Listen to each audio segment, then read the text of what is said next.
Hi, and welcome to the Imperfect podcast. My name is Deb Crow, and I will be your host. Join me on this journey as we meet heart-centered leaders from all over the globe. Lots of interesting questions, interesting conversation, and find out what makes a leader. How do they handle uncertainty and complexity? How do they lead in a time that is volatile?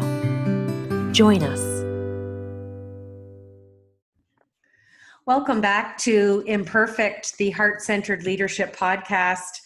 And when I was making my list of 100 heart-centered leaders, this gentleman was within the top 10. I've had the privilege to get to know him in the last year, and I am happy to introduce to you Peter Devlin. Let me tell you a little bit about Peter. He was appointed Fanshawe College 5th president, effective September of 2013. And prior to joining Fanshawe, President Devlin had served 35 years in the Canadian Armed Forces, and he retired commanding the Canadian Army at the rank of Lieutenant General. He has several UN, NATO, and Coalition tours and awards, including the Orders of Military Merit from the United States, Brazil, and Colombia, as well as the Canadian Meritorious Service Cross, France's National Order of the Legion of Honor, and Commander of the Canadian Order of Military Merit. So, Peter, welcome to the show. Well, thank you very much, Deb. I'm tremendously honored to be with you. Peter, I could go on for another 10 minutes about your awards and accolades and your building of community, but I think that is going to be shown throughout our interview. So I'm going to start with my first leadership question if you're ready. I'm all set, Deb. All right. So what transferable skill from the military do you feel serves you now in your role as president of Fanshawe College? That's a wonderful question. So the military, like Fanshawe College, is all about people. And so I'm tremendously proud to have spent 35 years in the Canadian Forces and have commanded our Army. And our Army is filled with magnificently devoted, skilled, compassionate Canadian soldiers that carry our values in their hearts as they go about business. And it was that respect for people that I think has assisted me in the transfer from the military to Fanshawe College, where again, we're a group, we're a team of people that have great skills, are passionate about students, and want to share their experiences and their wisdom to allow students to have their potential unlocked and to allow them to achieve their dreams. Well, I love that. And I love kind of the association or metaphor that whether it's an army or a college full of students or a board of directors, you are a builder of community. And I think that lends such a great deal to your heart-centered leadership. So I certainly see that in you as a person and in what I've seen in your leadership. So thanks for sharing that. What led you to pursue being an executive in the academic sector when you decided to leave the Canadian Armed Forces? So I had had a wonderful career, very rewarding, and it was time to move on. I was seeking a challenge. I was seeking to be fulfilled professionally and personally. And I also enjoy being around people. And, you know, Deb, I would have spent 35 years in the military where I would have used the word train. So I would have spent just an enormous amount of time and energy training Canadian soldiers. And the word that's very similar to that is educate. And so I am now in the education world.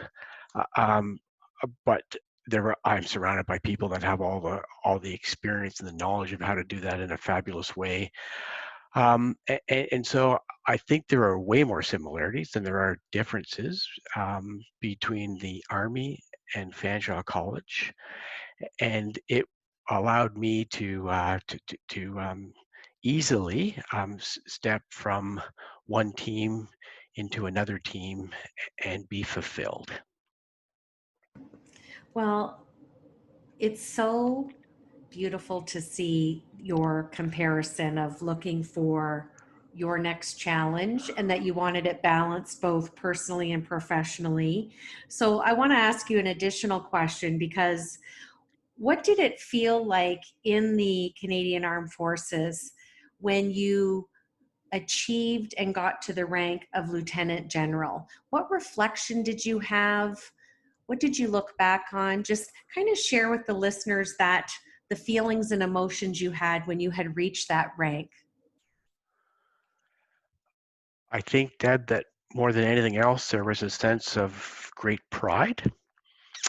Pride in wearing and having worn for a significant period of time our nation's flag on my shoulder, which is a powerful symbol of freedom and democracy and Canadian values, and it's highly respected around the world.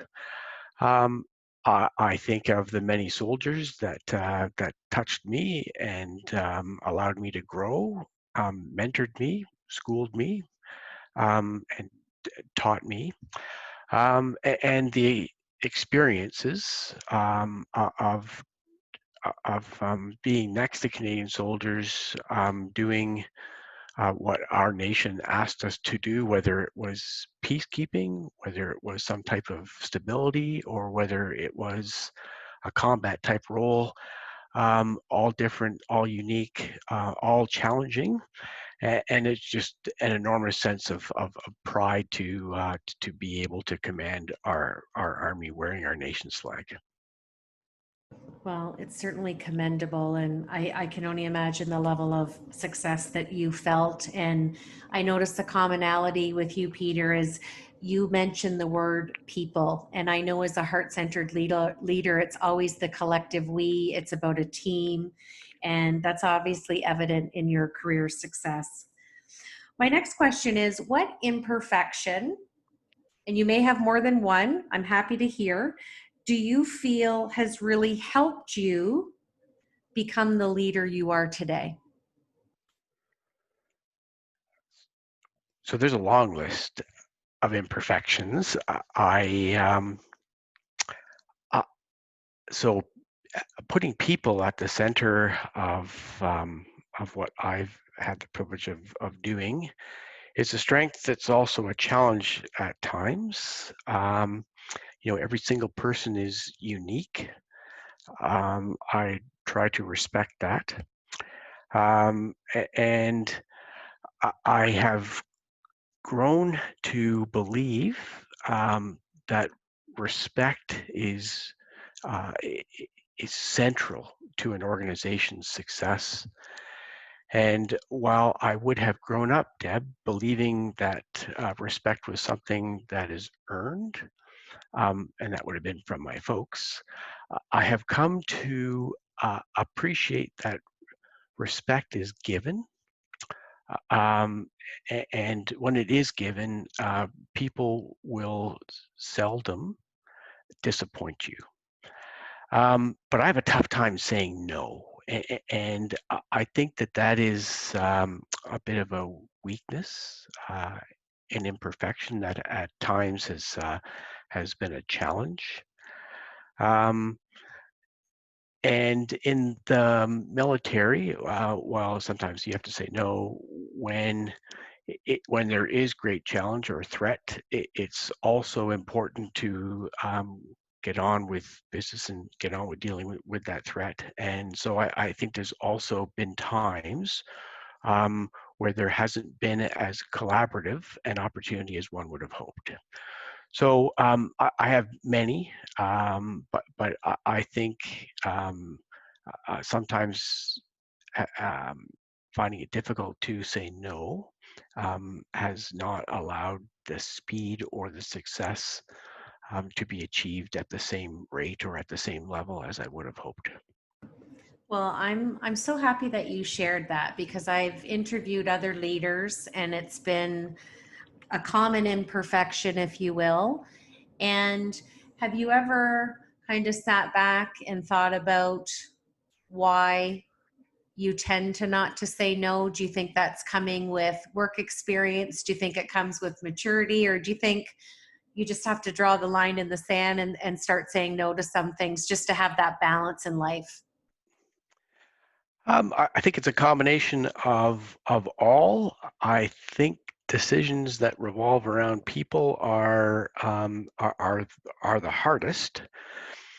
I think another important element of leadership is tied to courage, but I think that courage is not about in a military context, not about charging the machine gun nest.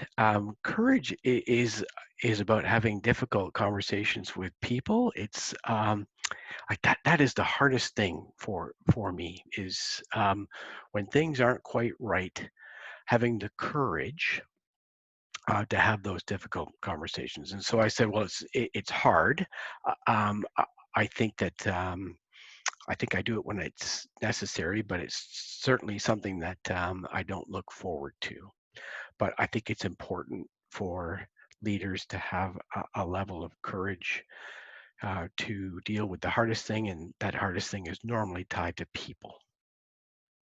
Well, absolutely. Human capital is hard. And one of the reasons I named the podcast Imperfect was, having these conversations around leadership with leaders around the globe, and having that openness and vulnerability, and sharing that sometimes leadership is hard and having those hard conversations is hard.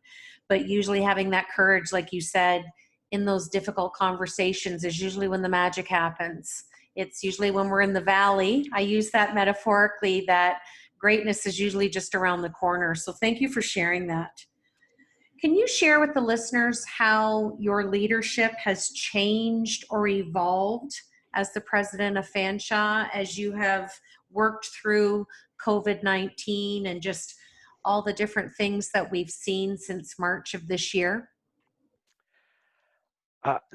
So think that the I I think that the principles that have guided me as an individual and perhaps as a leader haven't changed too much. Um, I, I my approach is that I respect people. I trust them. Um, I understand that everybody is unique and different. Organizations do crave leadership, do crave direction, and in times of adversity, they need it even more. And if COVID is one of those times, I, I think that it has been an opportunity to grab the COVID challenges, to provide the direction that Fanshawe College was looking for, and I mean the marvelous team that is Fanshawe College.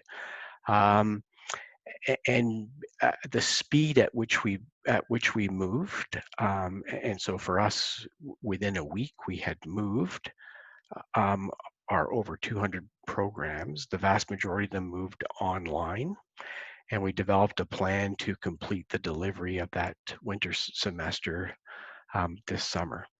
So I think that it has been um, the same guy instead of being in a uniform, being in a suit most of the time. But having had COVID and believing that adversity is a powerful tool that brings people together. COVID, or a powerful opportunity. COVID provided that opportunity for Fanshawe to unite, welcome direction, all with the view of caring for students. Well, I love that. And I've had so many conversations with leaders and some of my executive coaching clients, and they've seen it as an opportunity. And it's just interesting to me as I'm listening to you talk.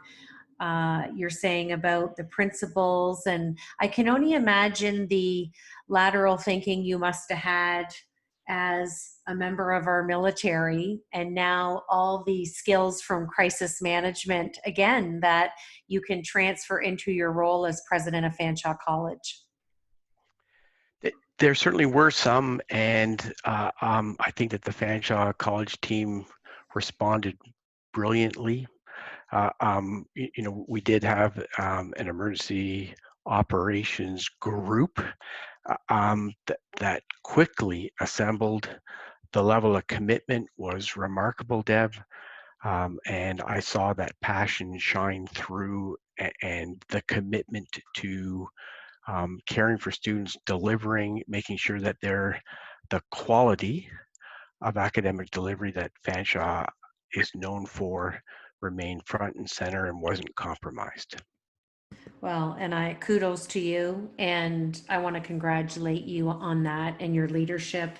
And like you said, just all of the deliverables and challenges that you had. And I think that that allows you to kind of sit back and pause as a leader when you see your staff and your team unfold or unpack things that you plan for that you hope will not happen, but like we've seen this year with this pandemic with COVID-19, you know that all of the logistics were in place. So that must have been kind of a fun time to just have you sit back and view that with a different set of eyes, seeing that everything unfolded just like it was planned. It certainly was. I also believe that those that lead are more successful when they share their intent and get out of the way and allow those who you trust and respect to jump forward and grab the reins and just do fantastic things. So intent is important, along with trust and respect. Well, I definitely think that they're in the list of many of the core leadership skills that you possess. So I'm not surprised that things have gone as well as they have. So congratulations again. I'd like to have some fun at the end of the podcast, and I want to ask you what I call the Fab Four. These are just fun questions, and it's whatever's sitting on the top of your mind, Peter. So Okay. my first question is, if I had to ask you to give me one word to describe 2020, what would that one word be?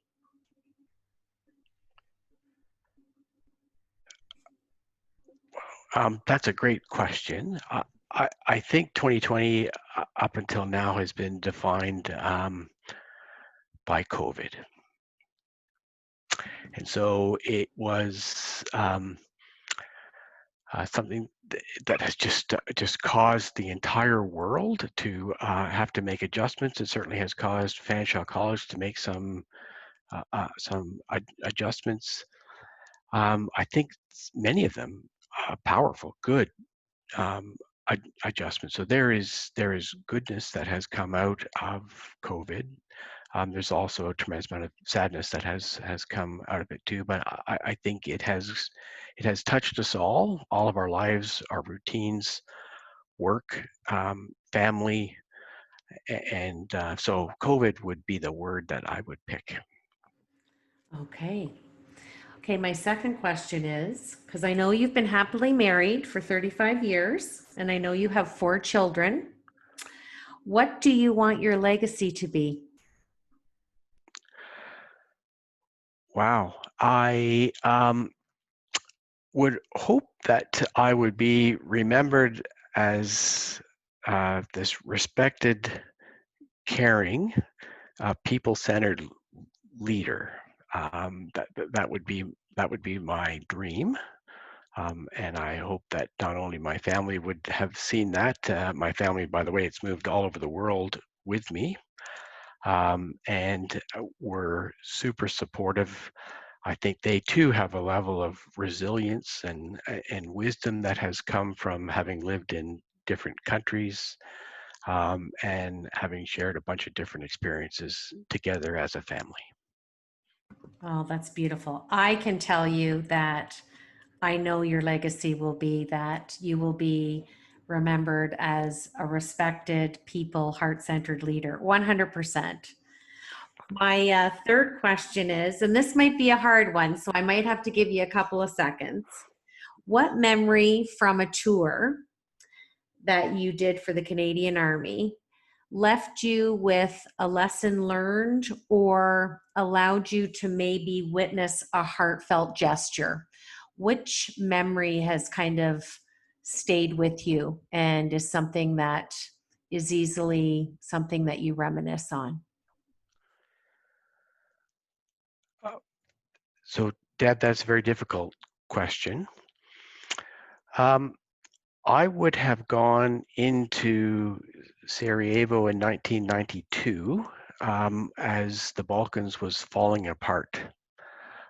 Went in there under a UN flag, driving white vehicles and wearing a blue helmet. And that was when I believe the world was changing. And so um, the wall had come down in 1989, and over the period of time between 89 and 92, there were changes that were taking place in the geopolitical landscape of our wonderful world. And so I would have led a group of about 250 Canadian soldiers that were part of my regiment, the Royal Canadian Regiment. We were attached to the Royal Bendisium Regiment, and we went in there in a difficult time. And so that would have been the first time where I had been shot at and bombed and things along those lines. But I remember vividly the response of Canadian soldiers that was just wonderful, because it had a level of care, compassion, skill, determination, all rolled into dealing with the threat. And this threat was all around a civilian population. And so there was this beautiful, magical care for those that were not involved, and a precise, determined, confident ability to deal with the folks that needed to be dealt with. And what a beautiful memory. And thank you for eloquently sharing that story with us. And again, just a testament, Peter, to your heart-centered leadership has shone in all of the answers to the questions that I've asked. My last question is, I would love to know an item that's on your bucket list. On my bucket list, wow. So before COVID, we used to travel every now and then. And so I hope to, there's parts of Canada that I have yet to travel to.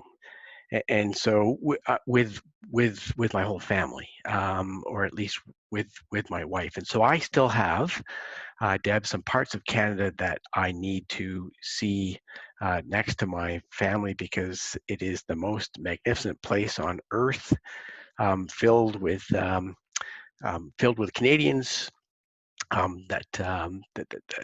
It's this beautiful country, and so if I'm able to visit a couple of spots that I have not been to with my family, that is on my bucket list of things to do. Well, I have to agree with you. It's on my bucket list too, and I agree with you. I think we live in an absolute beautiful country, and we are far and wide. So I'm hoping to get to see the parts that I've not seen yet as either. So I want to thank you for spending time with me today on the Imperfect podcast, and just know that in the eyes of me and many Londoners and I'm sure many people around the world who've got to know you and meet you. I want to thank you for being a heart-centered leader and spending time with me today. I know you're a busy guy. Well, Deb, thank you. I'm usually honored to be on your podcast. Thank you for shining a light on leadership, particularly the need to have a big heart and to be understanding, compassionate, and put people first. So I'm grateful and feel quite privileged to have been one of the few that you've invited. Well, thank you so much. I like to end my podcast with kind of 5 principles that I think how we should kind of view and live our life. And that is to follow your heart, have passion, do your best, know your truth, and always be in love with the journey. This is Deb Crow. Thanks for joining me today on Imperfect, the Heart-Centered Leadership Podcast.